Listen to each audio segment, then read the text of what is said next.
Welcome to the podcast, Let the Prophet Speak. Today we continue our study of the book of Chronicles. We are about to study today Chronicles 1, chapter 4. As we noted, the last two chapters focused on the genealogy of the families associated with the tribe of Judah, of Yehuda. And it's important to remember that the last chapter we focused on certainly the most prominent of those families. That was those descended from King David and his family. Before that, we focused on other families of Yehuda, and today's chapter will continue to focus on Yehuda, on Judah, and focus on some other branches of that family. Remember, the most prominent group among the returnees and the survivors of the first Commonwealth, which is now trying to establish the second in the land of Israel, was of course the tribe of Yehuda, of Judah, hence the name Judea and the modern name of Jews, which is people that descend primarily from the tribe of Judah. However, there were mixed in members of the other tribes that had also been exiled with them, and we were going to focus on some of those other tribes as well. But the three chapters devoted to Judah is not surprising, given that they made up the largest group of the Jewish people at the time. So today, let's focus on this other one. Remember, there's a lot of names that's not super exciting to hear through all these names.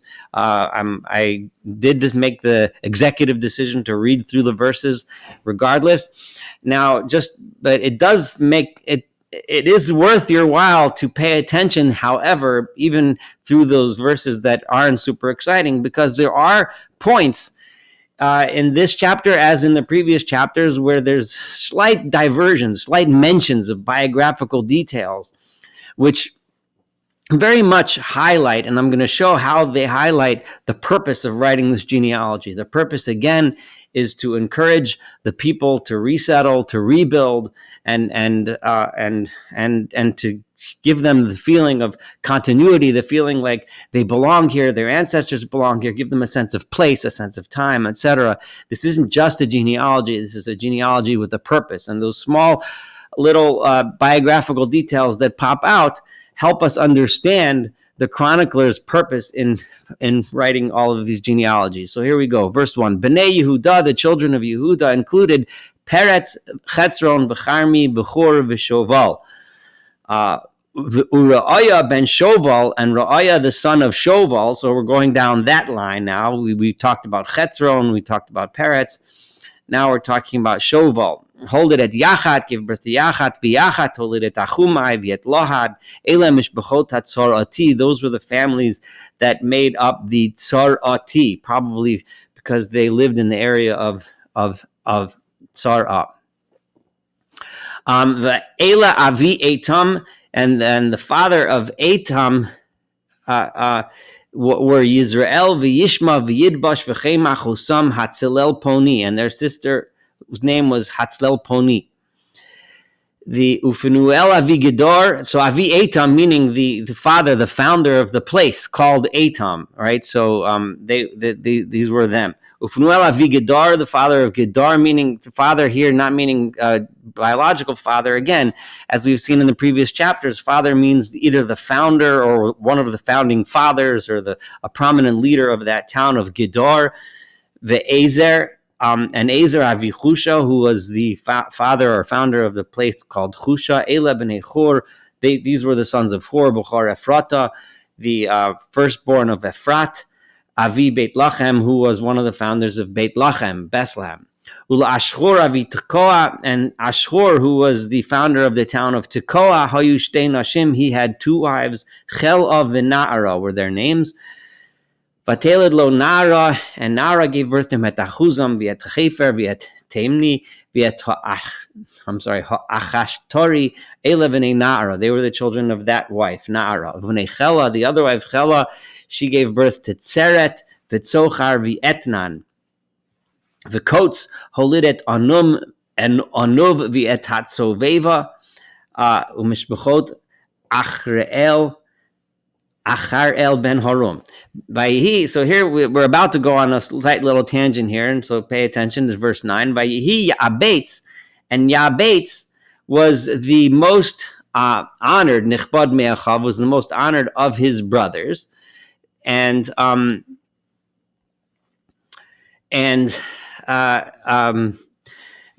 karash mo Ya'abetz. All right, and his mother called him Ya'abetz. Lamar, saying as follows, Kialati ba'otzev, because I gave birth to him in pain. She must have had an extremely difficult childbirth. And if you mix the letters ayin, tzadi, vet of otzev, you end up with Ya'abetz, the name Ya'abetz, which he was named after. So he was named after that pain. Now, why are we going on this tangent? Let's read verse 10, and then we'll discuss why. Vayikra Ya'abetz, and Ya'abetz himself called out Lelohei Yisrael, to the God of Israel, Lamar, saying, Im borech tivarcheni, if you bless me, v'hirbisa et gvuli, and you expand my boundaries, in other words, you help me while I set about conquering the land, v'haisaya imi, and your hand, in other words, is with me, and you help me, v'asisa meira'al levilti atzbi, then I will... And you will do it by not making me sad, by not giving me etzev. In other words, Ya'abetz had a name that was all about pain, was all about difficulty, all about suffering. And Ya'abetz said, I will dedicate my life to doing the mission that is set out for me, which in his case was to conquer and settle the land. So he asked God to keep pain away from him. And God gave him what he asked for. In other words, so he spent his life doing what he was supposed to do. Now, so this is this little biographical detour among this bunch of words. Now, what's the point of this? Of course, you have to remember, again, he is talking in a time, the chronicler is writing in a time when the people are trying to reestablish themselves in the land, and they, of course, encounter enemies, they encounter difficulties. So this story both shows how people can encounter difficulty, like his mother, who encountered terrible difficulty, but nonetheless persevered and managed to deliver her son Ya'abetz and to raise him properly. And now Ya'abetz goes and calls out to God and dedicates himself to God and dedicates himself to conquering and fighting. And as we'll see as this particular chapter goes on, the emphasis is also to teach us that the process of conquering the land is a continuous process that people have been engaged in throughout history. This enables the people to think of themselves not as establishing something new, not as just walking on the stage and appearing in history, like for a long time, generations, no one was here, and all of a sudden we're just popping up from nowhere and doing this. But no, this is an ongoing process that had been ongoing for generations and generations, for hundreds and hundreds of years.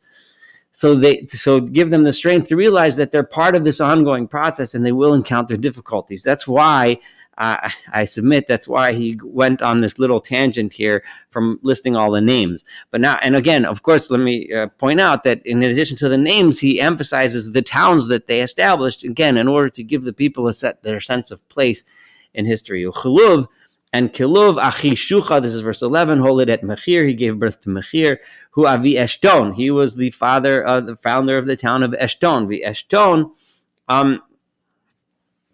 Holid et Beit Rapha, gave birth to Beit Rapha, Viet Paseach, Viet Techina, Avi Ir Nachash, who was the father of Ir Nachash, Ela Anshe Recha.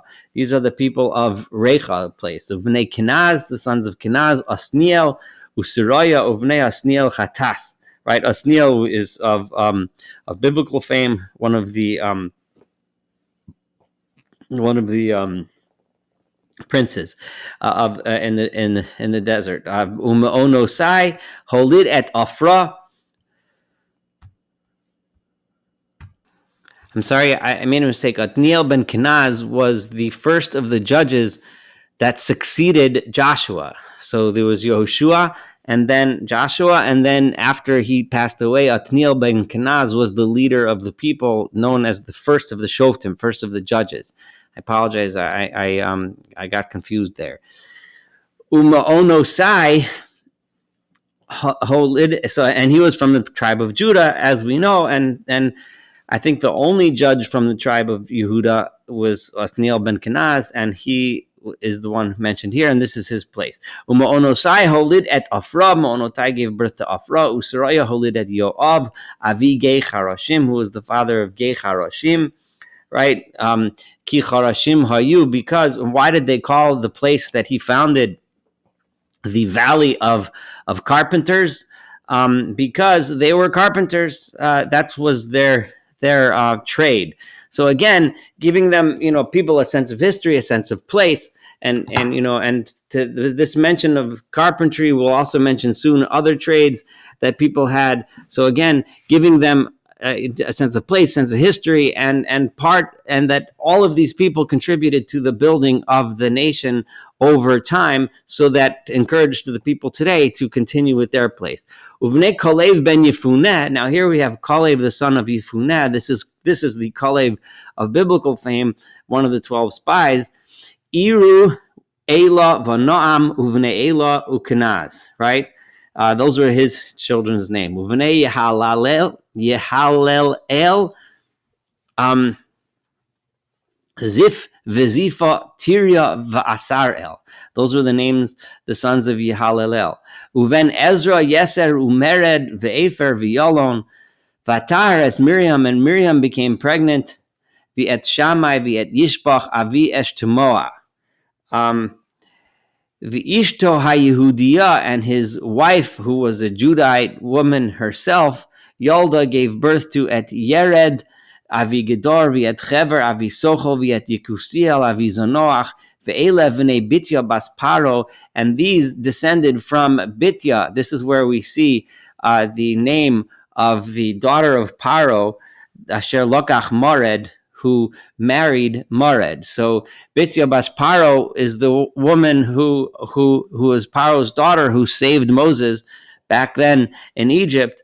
And raised him as her son, and she married into the Jewish people, and therefore her descendants are part of the Jewish people. And this is where this name Bitya is how it's written and pronounced here. Often it's pronounced Batya. You might be more familiar with that language, and this is the source for her having that name. You may have heard the name Miriam in the last chapter, in the last verse 17, which is obviously the name of Moses' sister. This is obviously a different Miriam. This is a Judahite, not a Levite, as Moses was. And also this Miriam is a male name, not a female name. Just in case you noticed it, I didn't want to jump over without any comment. Uvnei Eshes Hodiah, and the children of the wife of Hodiah, who was Achot Nacham, who's the sister of Nacham. Why sometimes women's names are mentioned and sometimes not, it's hard to know. Presumably, these women had something about them that made them famous, so therefore they were mentioned. Unfortunately, this is the way of the time. In most cases, it's just the man and his son that are mentioned, but some women manage to make it in. Usually there's some reason for it, and many of those reasons have been lost to time. But the people reading this would have known these prominent women, and it would have meant something to them, and that's why they're included. Avi Ke'ilah HaGarmi, who is the father of Ke'ilah from Garmi, the Eshtemoa HaMa'achasi, the Eshtemoa from Ma'acha. Uvnei Shimon, Amnon, Verina, Ben Chonan, Vetilon, Uvnei Yishi, Zoches, Uven Zoches. Bnei Shelah. So this is not Shimon spelled as the Simon of the tribal fame Simon. This is Shimon, Shin Yud Mem Vav Nun, spelled differently, and this was Shimon, one of the Judahites. Bnei Shelah ben Yehuda, so the descendants of Shelah, the son of Yehuda. Now we're going back all the way up to Yehuda again, to one of his other sons. He had the following children: Avi Lecha. Apparently, he named one of his children after his brother, who had passed away, Vilada, Avi Moresha, and Lada, who is one of the founders of the town of Moresha, right? Umishpachos beis avodas habutz lebeis ashpeah, right? And here and also the families that that had a Beit Avodat Habutz, which is a linen factory, which was located in Beit Ashbea. So again, a reference to a trade. Again, emphasizing the importance of all of the different groups of people and the things they did to contribute to the building of the society. We talked before about carpenters. Now we're talking about a linen factory, linen manufacturing, clothing manufacturing, textile industry of the time. So this is, of course, very important. The Yokim and Yokim, V'anshe Kozeba, and the people from Kozeva, V'yoash, V'saraf, Asher Ba'alu L'Moav, who they went and married Moabite families, V'yashuvi Lachem, and Yashuvi Lachem, V'hadvarim Atikim, and this is very old documents, old stories. So he's just basically pointing out here that these are people that go way back to the beginning of our history. Why is it that he mentions this? His comment about the chronicler's comment about these are ancient matters. It seems to be, is he referencing just this story here about the either intermarriage with Moab? Some understand Ba'alu as not an intermarriage, but rather conquering Moab. It's an old story. Maybe he's referring to everything he's written until now, all of these lineages, many of which are not recorded in other places. He's just trying to say that this is these are old traditions. These are old documentation that he had, or old records, and therefore, he's just trying to say, you may not know this, but I'm putting this down here and recording it, and it is reliable. That's presumably that's what the reason for that little interjection is. Hey Mahayotrim, and they are the Yotrim, those that make pottery. V'yoshvei Nitaim, and those that lived in Nitaim. And Nitaim is a place, Ugedera, and Gedera, which is a place. Im HaMelech, they lived there bimlachto, with the king, in other words, at the orders of the king, in order to do the job that the king had commanded them to do, Yashvu Sham, so they lived in those places. So now we're discussing the potters. So we mentioned linen makers, we mentioned potters, we mentioned carpenters, all in order to give the people, again, the sense of place and the sense of mission, that they're all part of this effort in building the country. So it concludes the discussion of Yehuda and his descendants and his families, where they lived, where they settled down, the communities that they founded, and in many cases, even the jobs that they took and the industries that they worked in. Now we're going to focus on one of the other tribes. There's going to be a lot less focus on it, but this is going to be the tribe of Shimon, the tribe of Simon. Now, the tribe of Shimon presumably is mentioned first because Shimon had the southernmost territory, and their territory was next to Yehuda's territory, even in the southern area. So presumably, many more of the people of Shimon ended up assimilating into the Judean culture and the entire Judean southern kingdom, probably more than the other tribes did. And we know that many of the other tribes did as well, but Shimon was probably the most prominent other tribe that had assimilated into the Judeans. So many of the people returning would have had ancestry in the families of Shimon. So Shimon is now the next one mentioned, with a couple of little biographical interjections, which we'll address when we get there. So Bnei Shimon, this is verse 24, Nimuel, Biyamin, Yoriv, Zerach, Shaol, those are the names of his sons. Shalom Beno, he had a son named Shalom. Mivsam Beno had a son named Mivsam. Mishma Beno, a son named Mishma. Bnei Mishma, Mishma had sons, Chamuel Beno, Zakor Beno, Shimi Beno, those were his sons' names. Shimi, and Shimi had banim shisha asar ubanos sheish. He had 16 sons and 6 daughters. Ula Echav and his brothers ain banim rabim. They did not have a lot of sons. B'chol mishpachtam lo hirbu ad bnei Yehuda. And their families in general were not as big, not as much as the families of Yehuda. So they were there. There were some of them that had ancestry there, but they did not quite become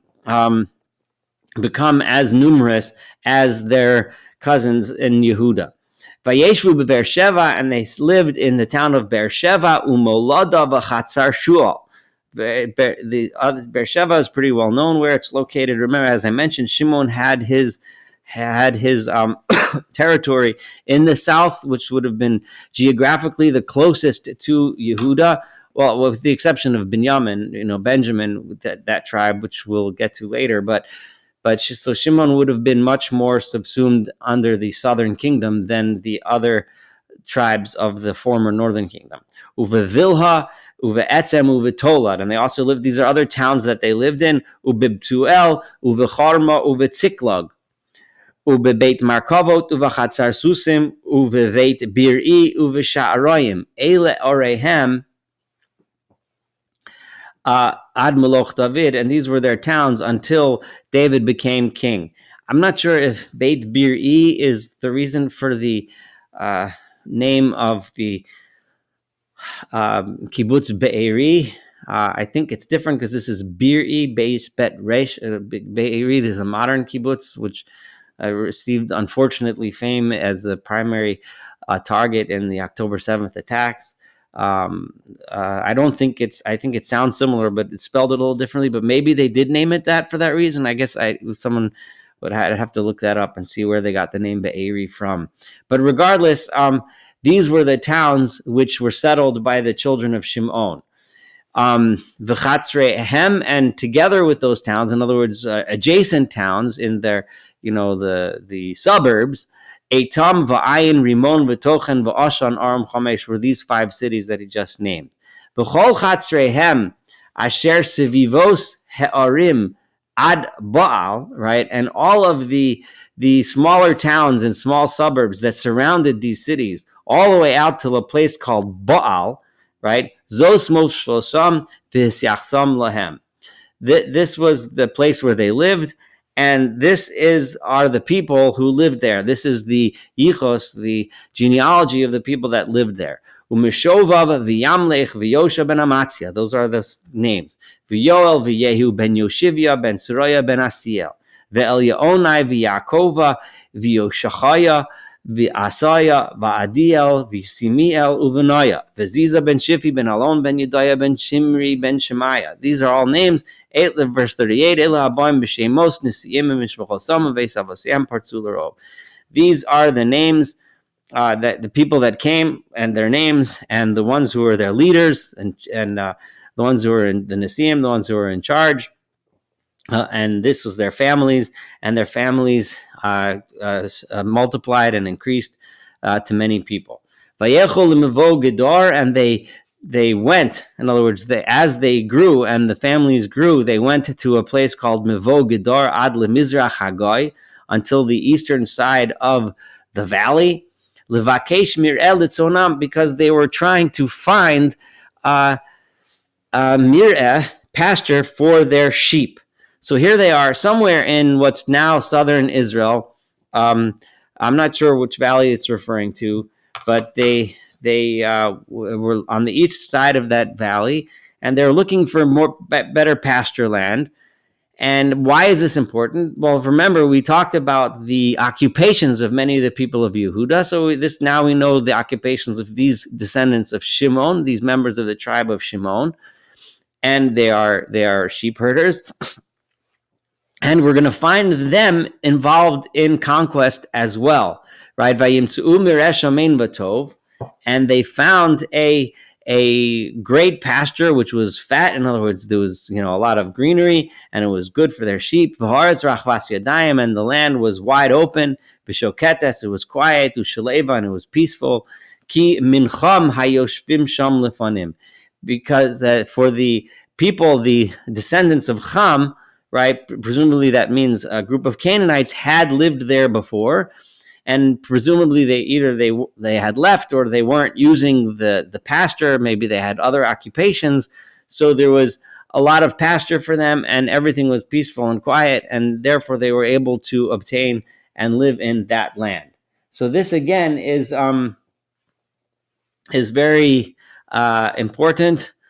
Again, demonstrating that this was a little biographical detail, a biographical interjection, to give the people the sense of their ancestors, how their ancestors settled the land, and what their ancestors did for a living in order to sustain themselves.